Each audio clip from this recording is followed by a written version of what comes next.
The following episode will contain spoilers. You have been warned. You're listening to Cinema IRL, the podcast that throws you into the movie and asks the question, what would you do? Sometimes all it takes is one email sent to 5,000 of your closest friends, family and clients saying you need a hard dick to ruin your life. We've all been there, right? Intrigued? Amber and Scott now discuss skincare. And now, Cinema IRL. I wish I could switch places for just one day. What would you do? Put yourself in my shoes. How do we handle this? What would you do? Put yourself in my position. What would you do? Now it's your turn. I knew there was something about the beauty industry that I didn't like. Now maybe I know why. Yeah, this film has an intriguing name, which is kind of confusing. Yes, Skincare.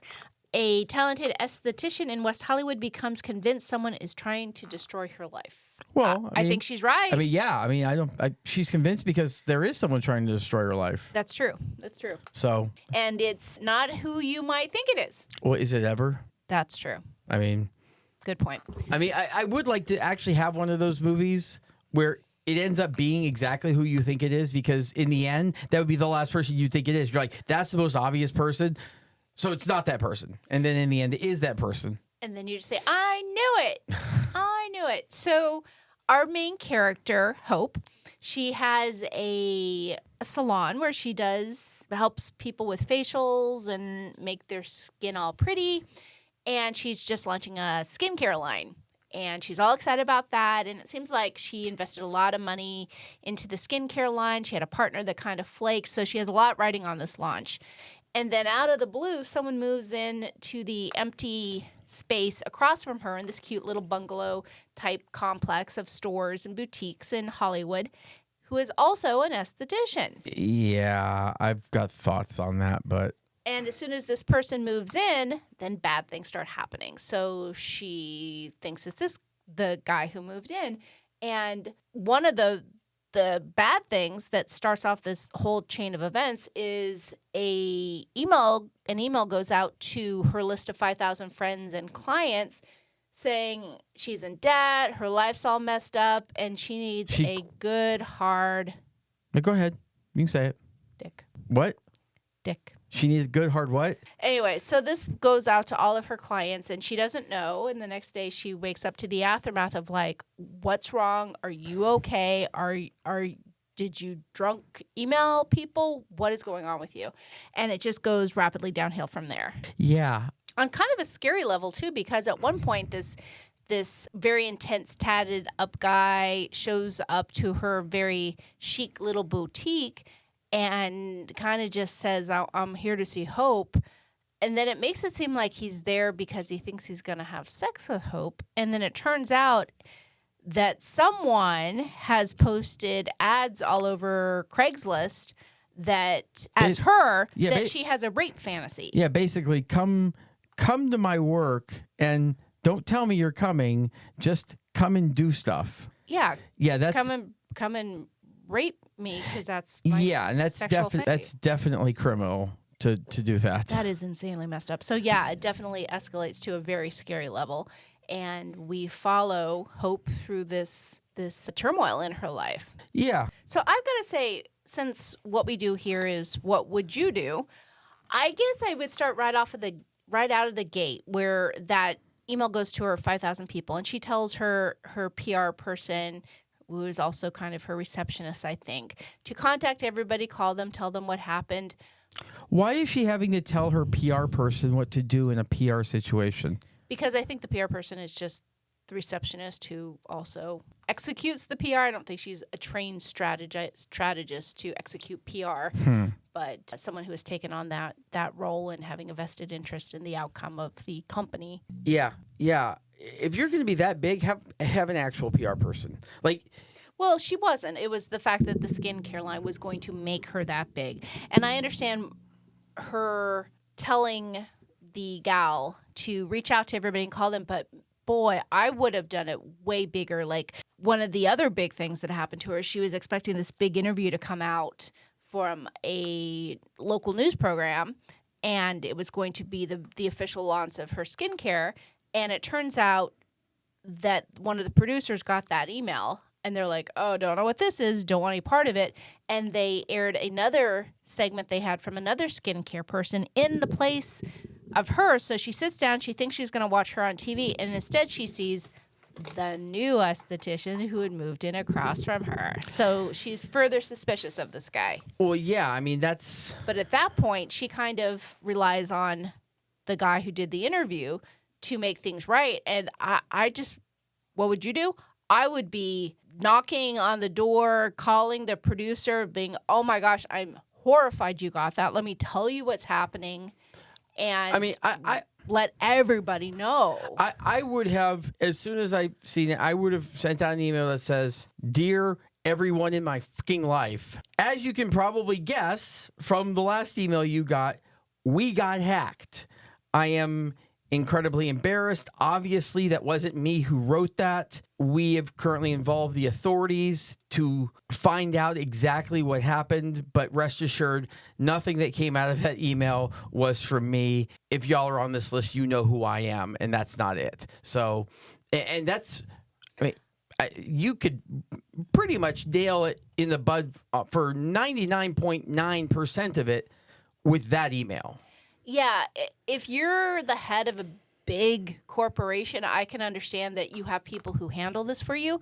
But if it's just you and your receptionist, I think that's important enough to just take control of everything pertaining to that and not delegating it. It's that important. Well, I mean, no, I'm not even saying delegate. I'm just saying if I were her. No, I'm saying I wouldn't delegate it. Like, from a what would you do standpoint, I wouldn't tell my receptionist to reach out to everybody. Like, I wouldn't rely on anybody else other than me, just if it's just me and one other employee.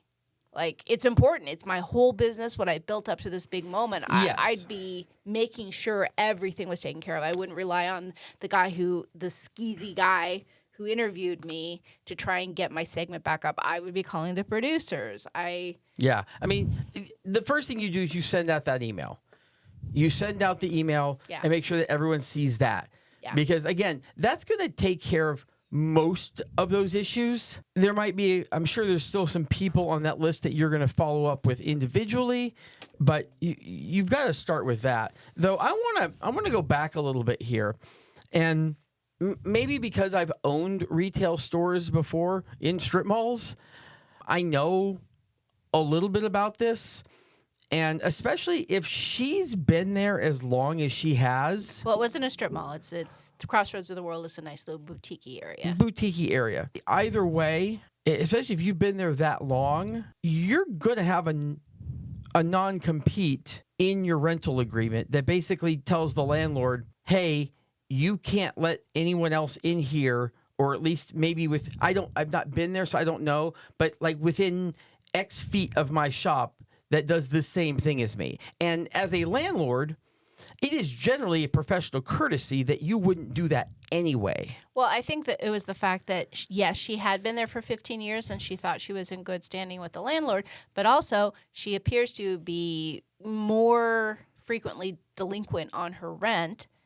And the landlord now has partners and they need to fill slots. And they're certainly not inclined to pay special consideration to the tenant who is now becoming a liability, not paying promptly. None of that happens that quickly. I mean, just the amount of time it would take for them to decide that they're willing to replace her and then find someone else, and that person they weren't looking to replace her. They just had a slot and they wanted to fill it. If the guy happened to do facials too, so be it. Okay, but even still, it's not like you just flip a switch, especially if you are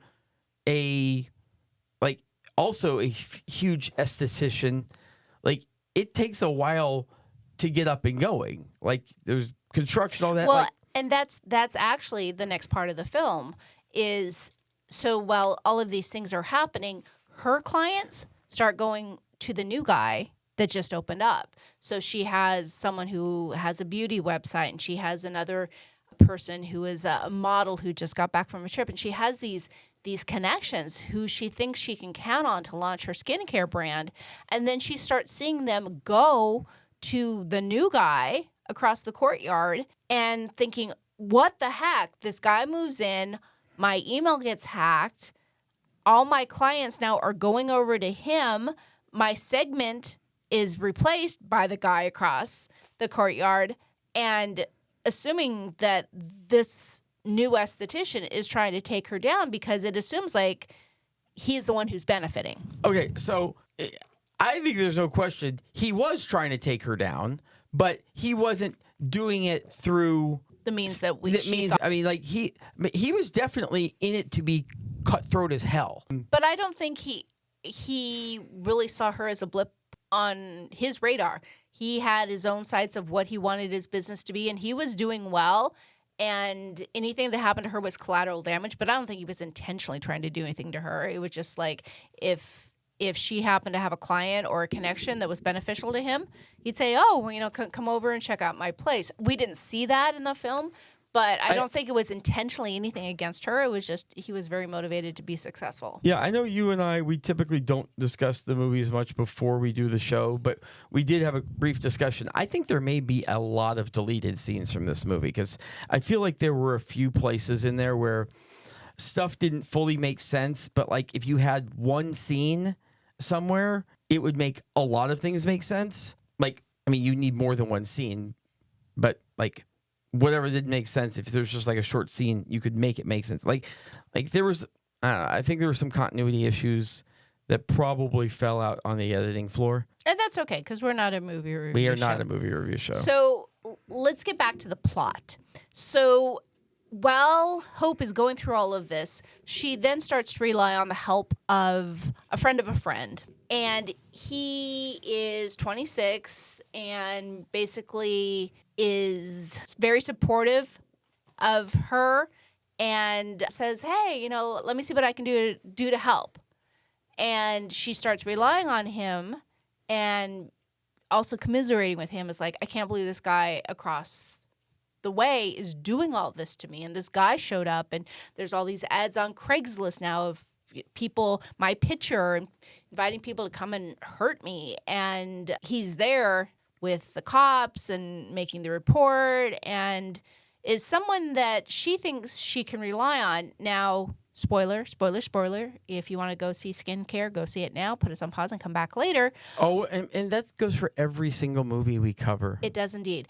So here's really where everything gets good, is the guy that she's relying on to help her is actually the guy who orchestrated all of this to get into her good graces so he can be the hero and save her, because he's pulling all the strings. So all he has to do is say, "I've taken care of this," and then he just stops doing what he's been doing all along and looks like this saving grace, and she is forever in his debt of thankfulness and gratitude. So what would you do if I'm the detective that's dealing with this?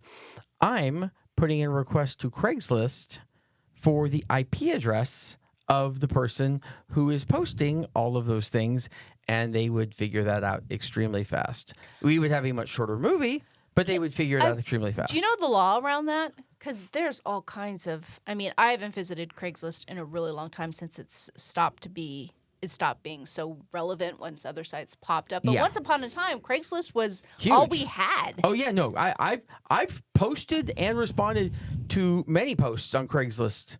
Yeah, and as a woman, Craigslist was a very frightening place. As a man, Craigslist was a very frightening place. Are you kidding?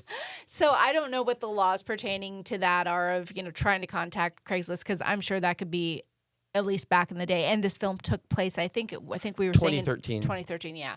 That could have been a full-time division for every local police department is checking out all of the crazy stuff that was on Facebook. Well, it's Craigslist not just posts. that. I mean, it's not just posting the crazy rape. thing. It's acting as somebody else. Yeah, to facilitate a violent rape. Yeah, I mean, that's, what's it called? Swatting? It's basically like swatting, a version of swatting. Yeah, very dangerous, scary, violent version of that, yeah. Yeah, well, I would consider swatting very dangerous and violent to begin with. I mean, a rape fantasy, though, asking someone to show up to your home or your business, I mean, that's a whole other level. But yeah, very scary stuff. Well, yeah, but having the police called to your location, that's not... when they think there's a violent crime going on inside. Yeah, as a woman, I got to disagree with you. The rape fantasy wackos showing up to your place to rape you thinking that you're getting off on it. I think that's worse. But let me tell you, they're both really fucking bad. yeah.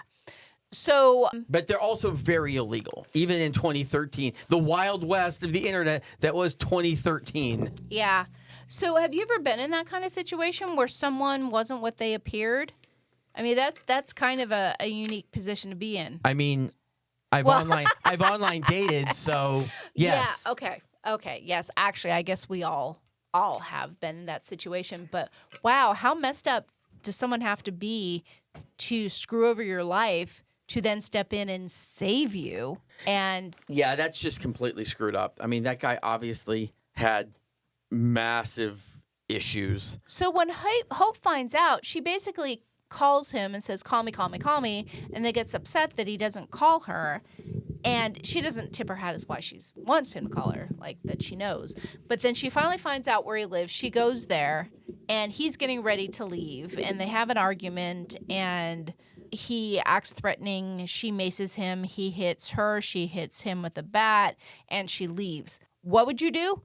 I would call the cops. Why is she visiting his home directly to handle things for herself, which she doesn't even really handle? All she does is hit him in the face before he starts to try and skip town. Yeah. What would you do? Yes, I would actually contact the detective who gave me his private number. And also, too, the detective showed her footage from the parking lot that Jordan, the guy who orchestrated all of this, was the guy who let out the air of her tires, and she pretended she didn't know who it was. Why the heck did she do that? What would you do? I would say, oh my God, that's Jordan.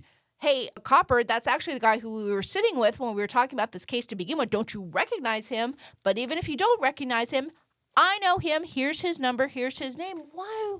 What would I do? I would talk to the police that I had involved. Once again, I feel like this is a deleted scene scenario where there is something that we missed as to why she would want to protect him for some reason, or at least protect him from the cops for. I don't think she wanted to protect him. I think she just wanted to take justice into her own hands. I don't know, man. But I don't know if vigilante justice is necessarily her brand your thing. of justice was kind of weak because the whole hitting him in the face with the bat, that wasn't even her plan. It just kind of escalated to that when he what was pushed her. Like, what the hell was she going there for? I don't know. She was a woman without a plan.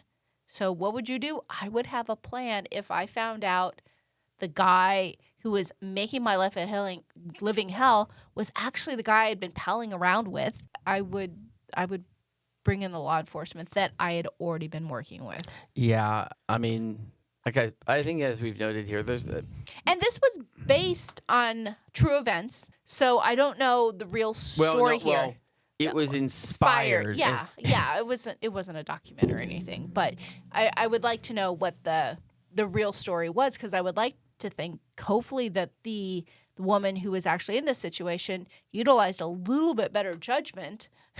And I would hope so. And we're not even talking about the fact where then she tries to get her mechanic to take out Angel, who is the esthetician on the other side of the courtyard. And it's so much stuff happening, and none of it is good judgment. It didn't seem like he was trying, or she was trying to get him to take him out. It was not in a kill him way, but just take him out of the situation. Protection type thing. Like, here's my situation, and ever since he got an email that talked about her needing a hard dick, it seemed like all of a sudden he was like, oh, I can be that dick. I just got to do a couple things. Yeah. And all the guys she wound up encountering were just skeezy. Like the mechanic that helped her, it was because he wanted something. The guy who interviewed her on TV was willing to help her out again if she gave him a blowjob. Like, she just encountered all of these yucky guys. Yeah. I don't know if you need to say yucky guys or if you could just say guys. It's pretty much the same thing. Yeah. So I guess my what would you do takeaway here would be, I guess, number one, do your due diligence with new people in your life. Just because someone comes into your life and they seem nice, like, don't necessarily just trust them with everything. Be a little discriminating in who you bring into your life. Yeah, and sometimes you have to ask yourself, how did this person come into my life? Like, did I come into their life, or did they come into mine? That's actually a really good point because people who come into your life, there might be more to it. Precisely, yeah. There may be something else to it. Whereas if you've gone into someone else's life, more than likely, well, you don't really need to do too much research on because you're trying to get into their life. Yeah. So, but yeah, I mean, and it sucks that we live in that world where you kind of have to do that, but c'est la vie. So my final thought is moisturize.